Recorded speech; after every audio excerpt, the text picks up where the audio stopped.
It's Braves versus Mets in Queens, Citi Field, game one of a 3-game set. Here's your 15-minute scouting report for today's game.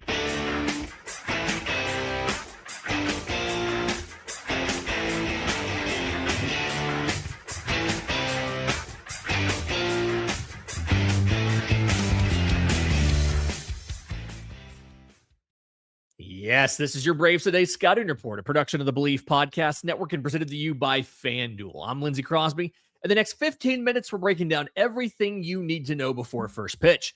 Today, it's the Braves and the New York Mets in the series opener, so let's get into it.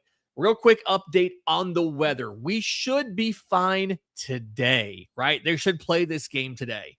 Tomorrow, however, 7:10 scheduled start on Tuesday.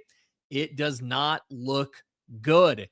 80 to 90% chance of rain. I think there's like a low pressure system coming to New York. There's a brief window. Obviously, the worst case scenario here for Tuesday is that Atlanta starts the game. Chris Sale pitches 2 or 3 innings, and then rain has to stop it, and they pick it back up as a doubleheader on Wednesday. So hopefully the New York Mets don't start the game and make Atlanta burn Chris Sale. Maybe throw a long reliever out there and plan on using Sale later, or just swap it. Give Sale an extra day of rest. Put him on Wednesday. We'll see what happens. But tonight might be a brief delay. They should be fine to play today at 7:10 on Braves Vision. Both teams have put the lineups out for the Atlanta Braves. Ronald Acuna Jr. is back. He is leading off in right field as God intended. Drake Baldwin at designated hitter, batting second, followed by Matt Olson at first base. Cleanup hitter is Ozzie Albies. Gives you the ability to break up some of the lefties. I think Michael Harris, from a performance perspective, should probably be the cleanup hitter. But if you do that, Baldwin, Olson, Harris, 3 lefties in a row. So they use Albies at cleanup, Michael Harris at 5, followed by Mauricio Dubon in left field at 6, Austin Riley at third base batting 7th, Joey Bart behind the plate, since there's a lefty on the mound, Drake Baldwin's a DH, Bart behind the plate batting 8th, and Jimmy Baseball himself, Jim Jarvis, on the mound batting 9th. Or Jim Jarvis at shortstop batting 9th. On the mound for the Braves, Martín Pérez, 6-6, 3.38 ERA. That's like a full run better than he's actually been, right? 4.58 expected ERA, 4.45 fielding independent pitching. It's an 18.6% strikeout rate, a 10.3% walk rate. So the difference here, 8.3%, really not great. And if you look at the StatCast card, you can kind of see what Martín Pérez is all about, right? Sinkers for ground balls, changeups for ground balls, and for weak contact. The thing that he is best at doing, his ground ball rate is close to 50%, which is top quartile in all of baseball. And for starters, one of the best marks. Because he doesn't give a ton of hard contact, his average exit velo above average, his hard hit rate above average, his barrel rate is even better than those 68th percentile because he gets so many balls on the ground. It is literally impossible for a ground ball to be a barrel. So Martín Pérez has to be able to navigate this lineup and keep the ball on the ground. And at a certain point, there's only so much they can do when they can't elevate the ball. The hard part here is Martín Pérez has faced the Mets twice this season. This is their third time seeing him this year. He faced them on June 13th, 1 run on 4 hits and 5 1/3. He faced them on July 5th, 5 runs, 4 earned, on 6 hits in 4 1/3. So he has faced them multiple times, and they get to see him a third time. It is really tough to beat any team 3 times when you're throwing 89 miles an hour. So let's really hope that Martín Pérez can keep the ball on the ground.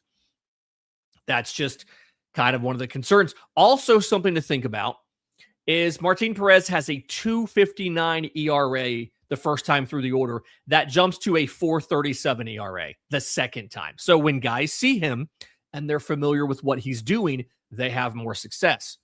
Again, Third time New York has seen him in 7 weeks. Makes you a little bit nervous for the outing. Speaking of the Mets, their lineup is out as well. A.J. Ewing leading off in right field, followed by switch-hitting shortstop Francisco Lindor batting second. Bo Bichette at third base batting third. Center fielder Luis Robert, cleanup hitter. Very, very odd cleanup hitter there, but we'll take it. Francisco Alvarez, the DH, batting fifth. Jared Young at first base batting sixth, followed by veteran Tyrone Taylor in left batting seventh. Marcus Semien at second base batting eighth. And catcher Luis Torrens, the final hitter, number 9 in the lineup behind the plate. So both teams are using their starting catcher as a DH today. On the mound for the New York Mets is Zach Thornton. Shout out one for the spelling of his name. There's a couple ways to spell it, Z-A-C or Z-A-C-H. He does it correctly. He spells it Z-A-C, no H. So he's Zach, not Zach. That's a joke from my good friend Zach. 193 ERA. Don't let that fool you. It's a 4.22 expected ERA. This is a small sample size. He's made 4 starts, right? 298 field independent pitching. The reason he rates so poorly on expected ERA is he doesn't get a lot of ground balls. The exit velocity he allows rounds up to 90 miles an hour, and his barrel rate is 12.5%. Again, his actual ERA is a 193 because this is a small sample size of 4 starts. But guys are ripping the baseball off against Zach Thornton. 19.5% strikeout rate, 6.9% walk rate, which is a good walk rate, right? That 12.6% difference is better than Atlanta's getting with Perez. But it's not a strong strikeout rate. It's a good walk rate. But again, the quality of contact against Zach Thornton has been significantly worse than the actual results. And so because of that, Atlanta has a decent shot today.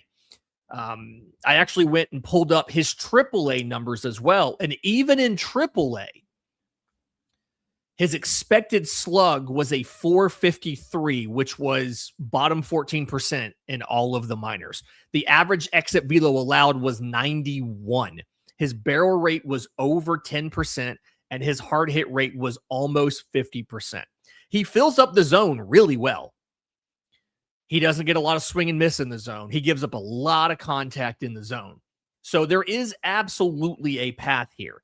He is a 6-pitch pitcher, but his primary breaking ball, and really the only one he uses except for occasional use of a curveball, is a sweeper. As a lefty, that sweeper is going to be good against lefties. It's going to be bad against righties. And you really can't look at enough about his performance against lefties or righties. Again, 4 starts, not a predictable sample size. But the reason you have to like Atlanta's righties here in this lineup is because the fact that his main pitches that he uses, it's a cutter and a sweeper. And both of those pitches are going to break in on the hands of a righty. So you are primed to be successful against those pitches. You have the ability to be successful when that is what he is throwing a righty. And the sweeper is his best put away pitch. Whiff rate of 35%. The expected weighted on base average is 208. It is by far the best swing and miss pitch in there. So righties can kind of eliminate that a little bit. You really want to get him to throw in the zone, bring his 4-seam fastball into the zone, some stuff like that. It does have really good induced vertical break, so it does play up above the 92 mile an hour velo, but it's still a hittable fastball. The cutters are great on the black. You throw a cutter over the plate, it's gonna get ripped. So the matchup says this is a 3.38 ERA pitcher against a 1.93 ERA pitcher. But in reality, these are two dudes that you can absolutely make a bunch of contact against. They're not really good strikeout guys. They are contact guys. I trust Atlanta's defense more than I trust New York's defense. Any infield defense that has that has Bo Bichette in it is kind of a little suspect already. I trust Martín Pérez's ability to minimize the hard contact more than I do Zach Thornton, because yes, Zach Thornton has an 18-inning scoreless streak, but it's a lot of luck. Hitters are hit. They have a 206 average off of him. They have a 324 slug. The expected marks are a 281 batting average and a 486 slug. The actual results are much better than the process that goes into them indicates they should be. So this is a winnable matchup for the Braves, despite what it looks like on the ERA board. When he faces a lefty, the way that Zach Thornton's going to attack them, a lot of fastballs early, right? Cutter, 50% use. Sinker, 18% use. Four-seamer, 21% use. You're at like 90% fastball on the first pitch. Braves lefties absolutely have an opportunity to get something hard on the first pitch. The problem is it's like 50-50 whether or not it's going to be in the zone or not. So you know it's going to be a fastball. You just don't know if it's going to be a ball or a strike. But you know it's for the most part, it's going to be a fastball. He drops that cutter usage to bring in more sinkers when he's ahead, which is a really odd adjustment. That's not a thing you see a lot. The sweeper is really only a factor when he's ahead and with two strikes, as you would expect. Left on left sweeper, that's when you want to use that pitch. And so his main put away pitches, cutter, sweeper, and then a little bit of that sinker. When he's facing righties, this is the more interesting matchup because he still tries to throw that sweeper a little bit, but not when he's ahead in the count. He tries to use it early in the count to steal strikes, right? He doesn't do a lot of throwing that sweeper when it's two strikes and things like that. He's just trying to do it, first pitch or do it before he gets to two strikes to steal a strike from you. What he actually wants to do, the way he wants to put you away if you're a righty, is he wants to go cutter four seam. Again, it's all hard. And it's really odd because, again, he's throwing like 92. Good life on the four-seamer, right? Think of it like a Joe Ryan fastball, extra induced vertical break and everything. But it's not overpowering stuff. The one thing I will say, again, for a righty, it's going to be a lot of fastballs early on the first pitch with the occasional sweeper. But he's also really, really good about throwing pitches in the zone on the first pitch. So it's going to be something hard, more likely than not, and it's going to be in the zone more likely than not. I'm tempted to say Ronald Acuna Jr. is going to pop a first pitch for a home run. Part of it's because Ronald likes to do that all the time. Part of it's because Thornton likes to throw fastballs on first pitches of at-bats. We'll see what happens there. When you look at the bullpen status for both teams, yikes, okay? Victor Medeiros and Didier Fuentes for the Braves, they had yesterday off. They're kind of really it. Technically, Connor Thomas didn't throw, but he warmed up to enter for the 12th inning and then didn't get into the game. So relievers call that getting dry humped. He got up. He threw some bullets. He likely can come back today. He didn't have a full outing or anything. But everybody but two guys in that bullpen threw yesterday because you went 11 innings. The rest of the leverage guys, right? Dylan Lee, 18 pitches yesterday. Third outing in 5 days. He's thrown 38 in the last 3. I wouldn't be shocked if there's a leverage guy they want to give a day off, that Dylan Lee was that guy. Simply because, 1, 38 pitches over the weekend. 2, he gave up home runs in both of those games. They probably want to give him a day or two if they can. Tyler Kinley, 19 pitches. Raisel Iglesias, 18. Dylan Dodd, 11. Iglesias and Dodd were working off of 2 days of rest when they came in. Kinley was working off of 1 day of rest, but he only threw 4 pitches on Friday. So you feel pretty good about the ability to use Danny Young, right? 9 pitches yesterday. To use Kinley, to use Iglesias, to use Dodd. Again, they might try to stay away from Dylan Lee. And I'm assuming if the game situation allows, they might try to stay away from Didier Fuentes or Victor Medeiros. Both those guys threw 30-odd pitches on Saturday. You can probably bring Medeiros back today if you need to, but I imagine they'd want to give him one more day before they use him.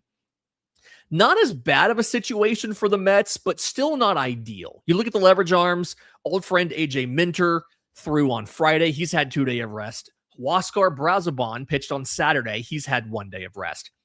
But outside of that, a lot of the guys worked yesterday. Devin Williams, 19 pitches. Luke Weaver, 22 pitches. I imagine they're both on the table to come back. Setup man, closer, that's the rules. You're pitching today. Doesn't matter you threw 22 pitches yesterday. We're going to use you on Monday if we have a chance to beat a division rival. Seattle Perez, 27 pitches on Sunday. 40 pitches in the last 3 days. 65 pitches in the last 5. It's not a guarantee that he's down today, but I wouldn't be shocked if they tried to give him a day off. Absolutely would make a ton of sense there. Just kind of give him that day off if they can. Brooks Raley, 7 pitches last night, but he had Saturday off, through 23 on Friday. He's likely good. Daniel Duarte, I went back and looked. Usually when he breaks 20 pitches, they give him 2 days off, but I don't know if that's intentional or if that's just he's not a leverage arm. So I'm not sure what will happen there. It feels like the Mets are fine today, but depending on who you use today, that could compromise for tomorrow. So if you play tomorrow, which is an open question, I would assume they would be hesitant to use Luke Weaver or Devin Williams unless they had a save situation, a hold situation that they had to cover, right? Although, again, if they assume Tuesday's not being played, then they can go ahead and they can fire these guys off knowing they'll have a day off there. Final thoughts on this one now that we're already, I think, like 2 minutes over the usual time. Braves are slightly favored on the money line. Braves Today sponsor FanDuel has this -110 for Atlanta, -106 for New York.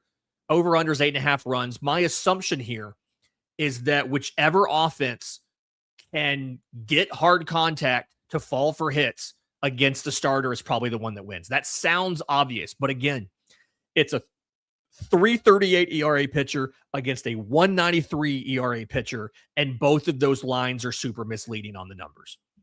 Really, you should think of this as a 4.58 ERA guy against a 4.22 expected ERA guy. That's Perez and Thornton. And honestly, I like Perez's ability to minimize hard contact more than I do Thornton's. That's your Braves Today scouting report. If you want the deeper analysis, the lineup breakdowns, everything behind the numbers, make sure you're subscribed to Braves Today. Please enjoy the game. We'll be back after it with the postcast over on Locked On Sports Atlanta. And today's 3 things are written game recap over at bravestoday.com.